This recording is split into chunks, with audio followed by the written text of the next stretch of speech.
Bine, ne-am regăsit, dragi prieteni. Mai sunt pe pagina asta fani ai lui Trump care să nu-și dea seama, care să nu realizeze că Trump este un, hai să nu-l mai numim, nici imbecil, nici putinist, nici papagal portocaliu, hai să nu-l mai numim în niciun fel. Hai să vedem ce a făcut el. Ce a făcut Trump în acest weekend? Păi, în primul rând, a răspuns celor peste 7 milioane de protestatari din Statele Unite ale Americii într-un mod revoltător. Niciun președinte american în întreaga istorie a Statelor Unite ale Americii nu s-a coborât atât de jos cum s-a coborât președintele Trump. Trump, care a pogorât din avionul virtual, nici nu știu cum să mă exprim ca să nu încalc regulile de pe YouTube și de pe Facebook, pentru că eu aș fi sancționat dacă aș folosi aceleași epitete. Nici măcar nu-ți vine a povesti asemenea lucruri. Jenant, oribil. Ieșit din comun, este puțin spus, revoltător, scandalos.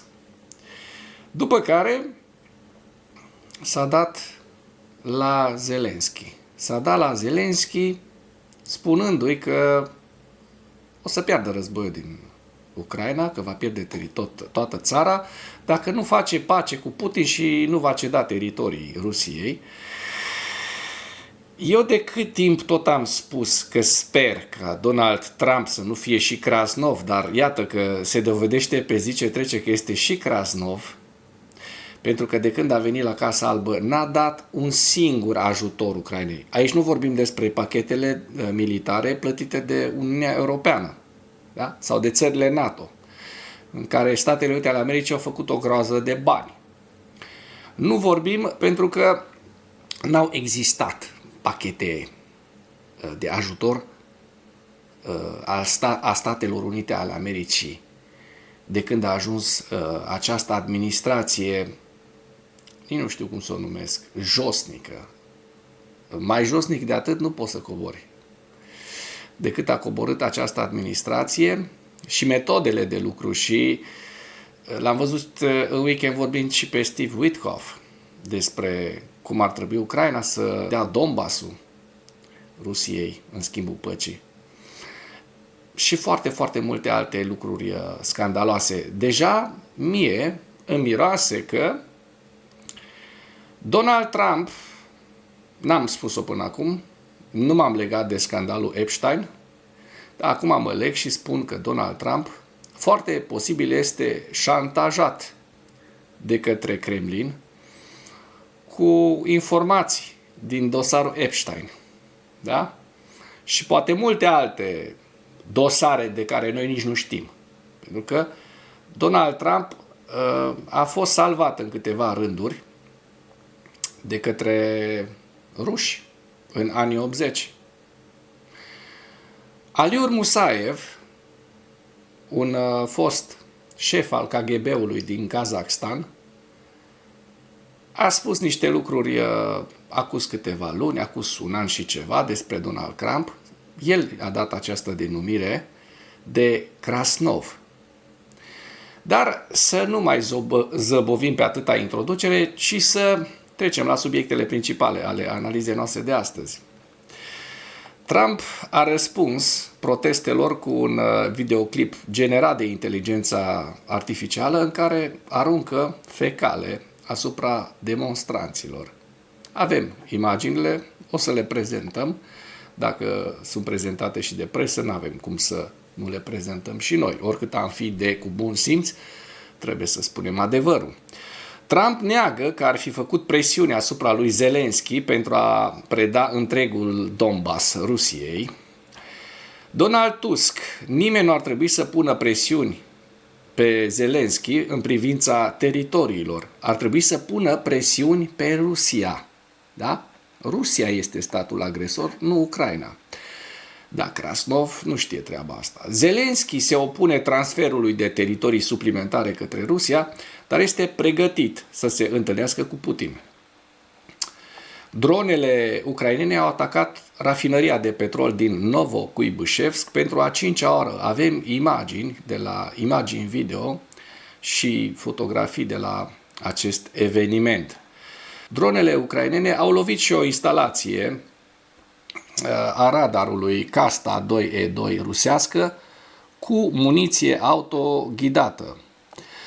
Va lua ceva, spune Trump, care mai continuă spunând că Putin a câștigat teritoriul în Ucraina. La final vă prezint hărțile Institutului pentru Studiul Războiului, cât și cele ale Deep State. You know, we can't give all of our weapons to Ukraine. We just can't do that.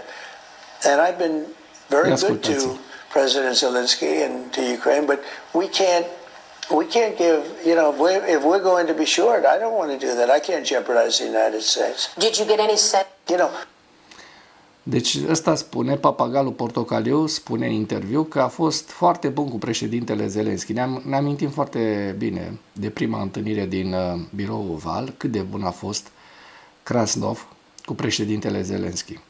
În al doilea rând, Statele Unite ale Americii au undeva la 4.500-5.000 de rachete Tomahawk și era nevoie de 40-50 de astfel de rachete pentru a lovi punctele esențiale rusești, nu mai mult de 40-50. Ăsta spune că ar periclita Statele Unite ale Americii dacă ar da din cele 4.500-5.000, dacă ar da, cât vine? Nici 1% dintre ele, da? 1% din aceste arme, dacă le-ar da, ar periclita securitatea Statelor Unite ale Americii. Rușinos, rușinos. Trump a răspuns protestelor cu un videoclip generat de inteligența artificială în care aruncă cu fecale asupra demonstranților. Da?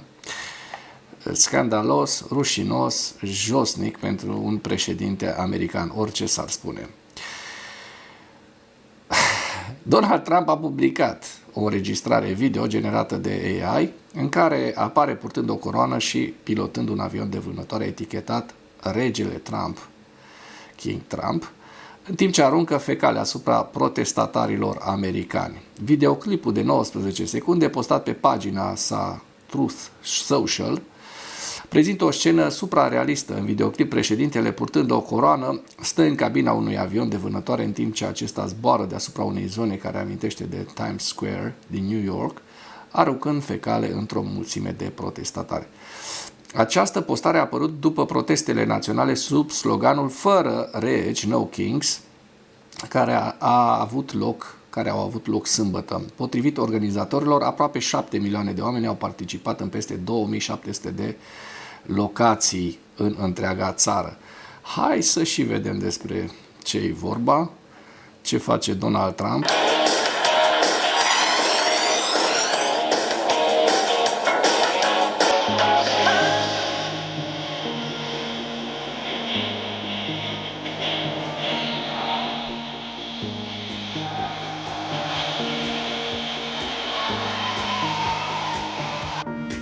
Da?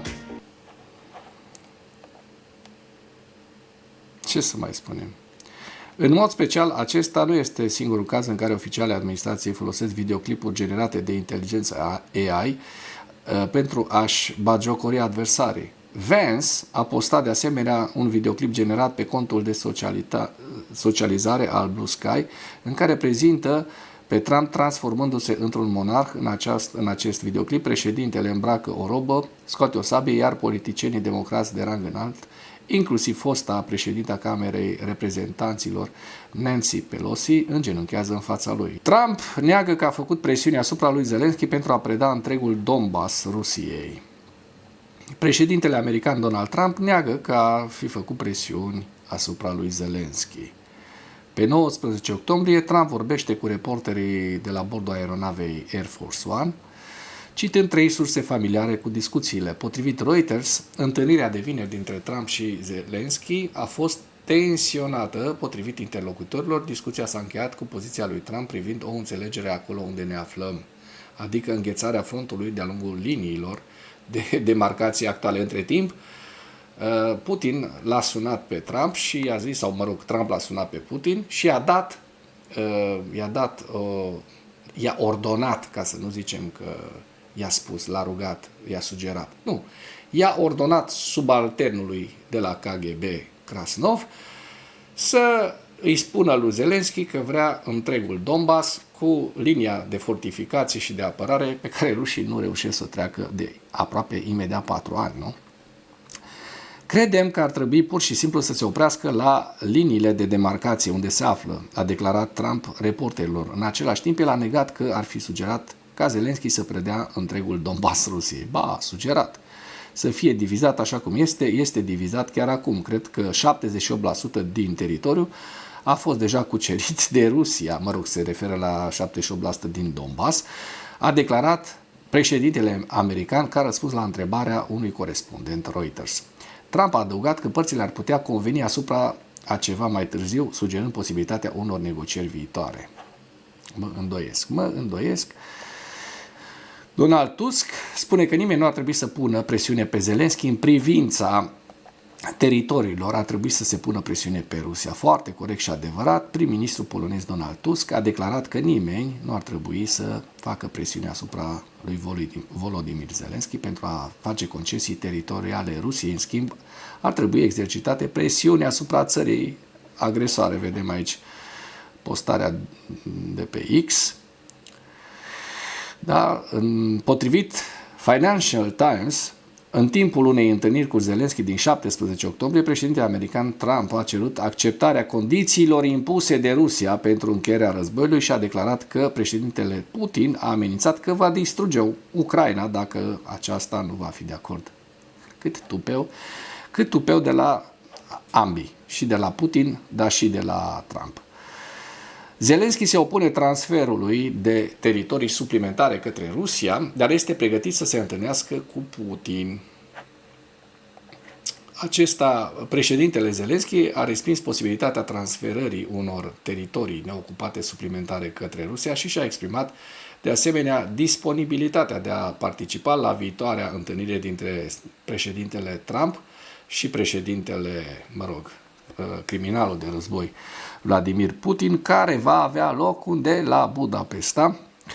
Sunt de acord cu Trump că dacă vrem să oprim acest război și să trecem urgent la negocieri de pace pe căi diplomatice, trebuie să rămânem unde suntem și să nu-i dăm lui Putin nimic în plus, pentru că el își dorește asta, pentru că este un terorist. În același timp, Zelensky și-a confirmat disponibilitatea de a se întâlni cu Putin. Bun, dar Putin o să se întâlnească cu Zelensky pentru că Putin este un laș. Un laș care se ascunde și în spatele unor sosii. Sunt o grămadă, cred că are vreo 3 sosii. Am tot observat că unul e mai umflat la față, altul are fața mai alungită, altul e mai scund, altul e mai înalt decât el. Mă rog. Dronele ucrainene au atacat rafinăria de petrol din Novokuibushesk pentru a 5-a oară. Atacul a avut loc în noaptea de 18 spre 19 octombrie 2025, vi l-am prezentat și ieri. În urma atacului, un incendiu masiv a izbucnit la rafinărie și a cauzat aprinderea petrolului. Astăzi vă mai prezint pentru că sunt informații noi. Este această filmare care n-am avut-o ieri din Novokuibushesk, da? Și am zis să vă prezint.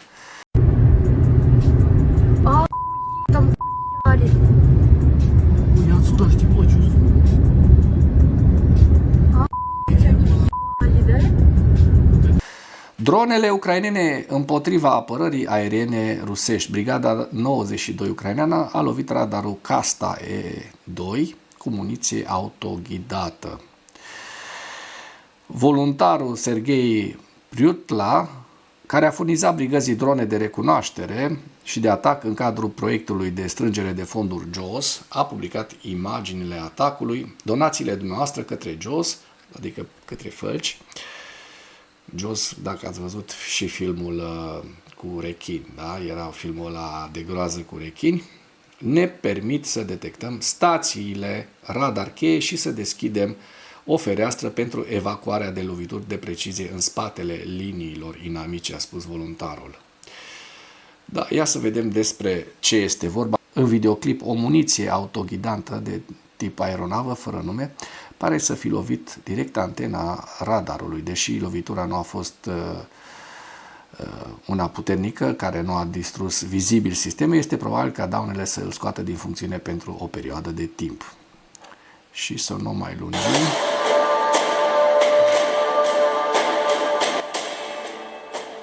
Da, se vede cum vine drona vine și poc. Lovește sistemul. Eu zic că i-a produs pagube destul de mari de moment ce a ieșit flama și fumul acela de amploare atât de mare.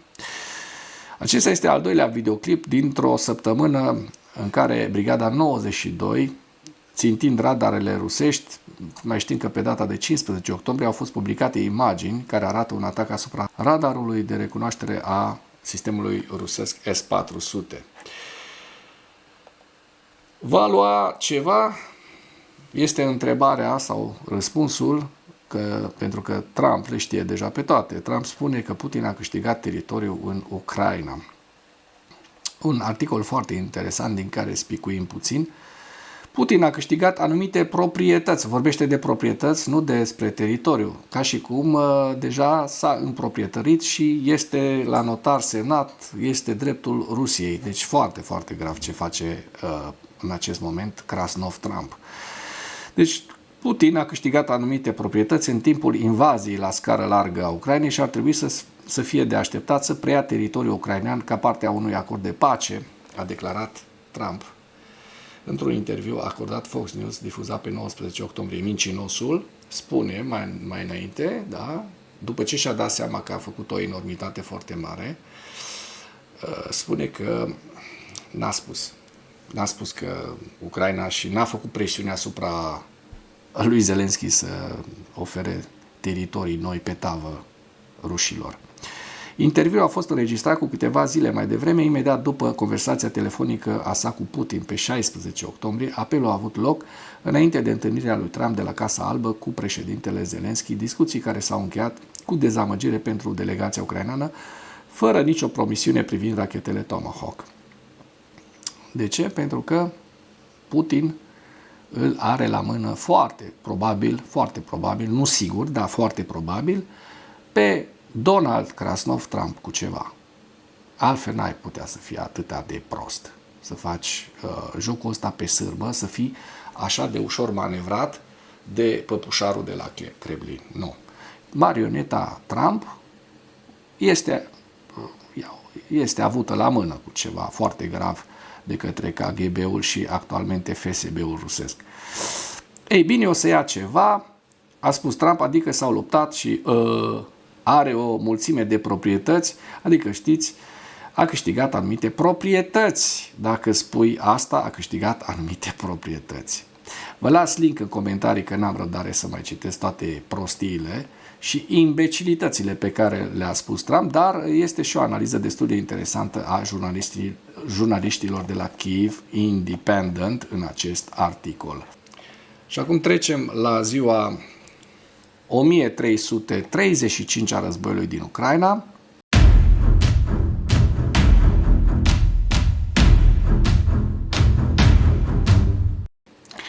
În ultimele 24 de ore, rușii au pierdut 890 de militari, 2 tancuri, 45 de vehicule blindate de luptă, un mijloc de apărare antiaeriană, ucrainenii reușind să doboare și 398 de drone rusești.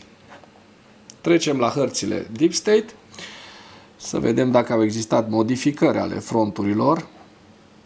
Vedem că este publicată pe data de 18 și în partea de sud nici nu ne mai uităm în Herson, pentru că știm că există frontul destul de stabil, destul de înghețat, dar știm și am văzut că au existat niște mici avansuri rusești în Zaporojie. Vorbim de aproximativ 3 km pătrați în aceste două zone. în aceste două zone în care rușii au reușit să ocupe o așezare, Orecnie, da? O așezare, un sat ucrainean în această zonă. Dacă mergem mai la nord, către Zelenihai, vedem că rușii de asemenea au reușit un avans mic de aproximativ 1 km pătrat. Sunt foarte curios ce s-a întâmplat în Pokrovsk, dacă apar modificări în această zonă a orașului. Așa cum se poate observa, la această oră încă hărțile de la Deep State n-au fost actualizate pe 19 și ceea ce v-am prezentat ieri este valabil și astăzi, cu o mică extensie de aproximativ, nu știu, 1000 de metri pătrați, nici măcar atâta, poate mai puțin, înspre sudul Pokrovskului. Vedem că în zona Dobropile n-au existat modificări ale fronturilor, nici în regiunea Liman, Kupiansk, așa cum se poate observa, n-au existat modificări ale fronturilor. Dăm un ochi și pe regiunea la nord de Kharkiv, în Vovchansk, vedem că frontul este stabil. Același front stabil o să-l observăm și mai la nord, în regiunea rusească, Kursk, unde ucrainenii dețin în continuare aceste două hălci de teritoriu în sud-vestul Kurskului și la Tetkino, iar frontul și în această zonă este stabil. Și acum trecem la analiza Institutului pentru Studiul Războiului la data de 19 octombrie, cu principalele informații. Putin a reiterat cererea sa ca Ucraina să cedeze întregul teritoriu al regiunii Donetsk ca o condiție pentru încheierea războiului și a sugerat că Rusia ar fi dispusă să predea părți din sudul Ucrainei ocupate. Cedarea regiunii Donetsk către Rusia ar crea condiții pentru ca Rusia să își reînnoiască agresiunea împotriva Ucrainei din poziții mult mai avantajoase la momentul ales de ea, ceea ce v-am spus și în materialul de ieri. Oficialii ruși și surse pro-Kremlin încearcă să prezinte operațiunile ofensive rusești limitate în direcția Kherson ca o ofensivă continuă de recucerire a orașului Kherson, eforturi incompatibile cu pretinsa disponibilitatea lui Putin de a face concesii teritoriale Ucrainei. Zelenski a anunțat că Ucraina a făcut propuneri energetice bilaterale Statelor Unite ale Americii. Forțele ucrainene au atacat infrastructura petrolieră rusească în regiunile Samara și Orenburg în noaptea de 18 spre 19 octombrie. Oficiali germani au raportat că au observat obiecte neidentificate asemănătoare dronelor deasupra aeroportului din München pe 18 octombrie. O concluzie cheie, forțele ucrainene au avansat lângă Pokrovsk și în zona tactică Dobropilea, iar forțele rusești au avansat lângă Liman, Huaiopole și în vestul regiunii Zaporojie. La final vă prezint hărțile Institutului cu regiunea Sumă, Kharkiv, Lugansk, Borova-Liman, Donetsk, Kostiantinivka-Druzhivka, Dobropilea, Pokrovsk, estul Zaporojie și orașul Zaporojie și Kherson. Și cu acest ultim detaliu închei materialul nostru de astăzi cu îndemnul. Dacă ați găsit informații utile în acest videoclip, nu ezitați să-l distribuiți pentru a ajunge la cât mai multă lume. Mulțumesc mult!